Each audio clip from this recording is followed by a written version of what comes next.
మాత్రమే దేవుడు ఎందుకు వాడాడంటే విలువలేని తుమ్మకర్ర దేవుని పరిచర్యలో ఒక భాగంగా మార్చబడింది.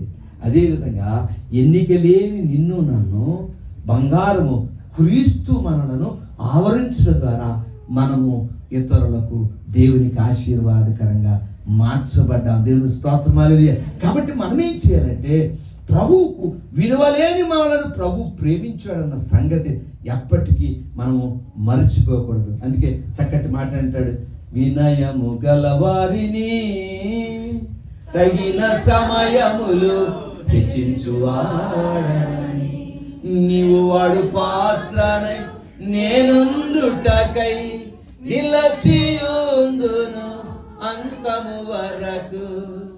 హల్లెలూయా యేసయ్యా నీకే స్తోత్రమయ్యా, హల్లెలూయా యేసయ్యా నీకే స్తోత్రం. వినయము గల వారిని ఆయన, ఆ వినయము గల మనస్సు కలిగిన వారికి ఆయన ఆశీనుడై ఉంటాడు.